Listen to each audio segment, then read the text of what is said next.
Good morning student. बेटा आज class 8 की स्टडी कर रहे हैं। चैप्टर नंबर 12 का वीडियो नंबर 2 है। इससे पहले मैंने वीडियो 1 कंप्लीट करवा दिया, ठीक है।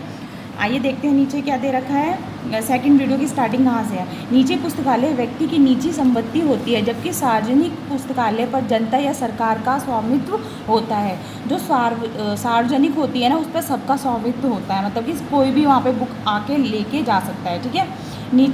निजी पुस्तकालय के स्वामी का यह अधिकार होता है कि वह अपनी पुस्तकें किसी को दे या ना दे, जबकि सार्वजनिक पुस्तकालय में से कोई भी व्यक्ति पुस्तकालय के नियमों के अनुसार पुस्तकालय का सदस्य बनकर पुस्तकें प्राप्त कर सकता है और उसका उपयोग करके उसे वापस कर सकता है। स्कूलों में स्थापित पुस्तकालय यद्यपि स्कूल की निजी संपत्ति होते हैं, किंतु सभी छात्र छात्राएं और आसपास रहने वाले व्यक्ति भी उस पुस्तकालय की पुस्तकों का उपयोग कर सकते हैं। ऐसे पुस्तकालयों को संस्थागत पुस्तकालय भी कहा जा सकता है। ये उनकी निजी संपत्ति होती है। विभिन्न संस्थाएं भी पुस्तकालय स्थापित करती हैं। पुस्तकालयों में सार्वजनिक जीवन से जुड़ी पत्र पत्रिकाओं को भी मंगवाया जाता है, जिनका अध्ययन वहाँ बैठकर किया जा सकता है। पुस्तकालय में शांति के साथ बैठकर पुस्तकें पढ़ी जा सकती है। आपने देखा है ना, जो पुस्तकालय होता है उसमें सिर्फ जो भी देखो, यहाँ पे पिक्चर दे रखी है, यहाँ पे कुछ व्यक्ति बैठे हो शांत स्वभाव से क्या कर रहे हैं, अपनी पुस्तक पढ़ रहे हैं, ठीक है। और उनसे अपनी रुचि के संदर्भ में नोट्स लिखे जा सकते हैं। इन पुस्तकालयों में बिना भेदभाव के कोई भी व्यक्ति जा सकता है। पुस्तकालय में कभी भी किसी के साथ क्या नहीं किया जाता, भेदभाव नहीं किया जाता। सार्वजनिक पुस्तकालयों में किसी भी प्रकार की रोक टोक नहीं होती। जो सार्वजनिक होती है, जिसमें सारे लोग आ जा सकते हैं, उसमें किसी भी तरह की रोक टोक नहीं होती। सिर्फ वहाँ की गरिमा और शांति बनाए रखनी होती है। वहाँ की क्या रखनी होती है, सिर्फ शांति बनाए रखनी होती है और वहाँ की पुस्तकालय की गरिमा बनाए रखनी होती है। वहाँ पर बैठने का पूरा इंतजाम होता है।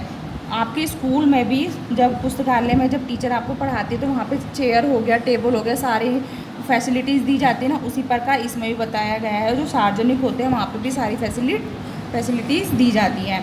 पुस्तकालय से सबसे बड़ा लाभ यह है कि व्यक्ति या वह छात्र जो महंगी पुस्तकें नहीं खरीद सकता है या संग्रह करने में असमर्थ होता है, पुस्तकालय से पुस्तक लेकर अपनी पढ़ाई कर सकता है। देखा है ना आपने, जो गरीब बच्चे होते हैं वो महंगी पुस्तकें खरीदने में क्या असमर्थ होते हैं, तो ये जो पुस्तकालय है उनके अकॉर्डिंग उनकी क्या करता है, बहुत ही सहायता देता है। क्योंकि पुस्तकालय में हर तरह की बुकें होती है ना, तो जो गरीब लोग होते हैं, जो गरीब बच्चे होते हैं, गरीब घर के बच्चे स्कूल पढ़ते हैं, वो बुकें नहीं खरीद पाते, तो वो पुस्तकालय से अपने पढ़ने के लिए पुस्तकें ला सकते हैं, ठीक है।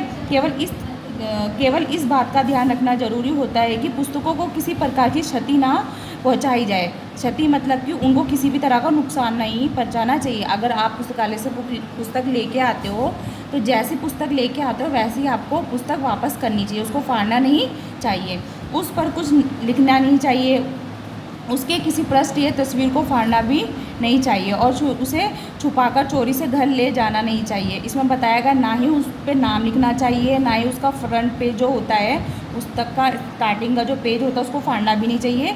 और चोरी छुपे अपनी जो तुम पुस्तकालय से पुस्तक लेके आते हो उसको चोरी छुपे अपने घर में रखना भी नहीं चाहिए, ठीक है। पुस्तकें सार्वजनिक संपत्ति होती है, उनकी सुरक्षा करना हमारा परम कर्तव्य है। पुस्तकें क्या होती है, सार्वजनिक संपत्ति होती है, उनकी सुरक्षा करना हमारा क्या होता है, कर्तव्य होता है। इन पुस्तकालयों के माध्यम से हम अपने देश की ही नहीं अपितु देश विदेश की संस्कृति को सुरक्षित रखते हैं।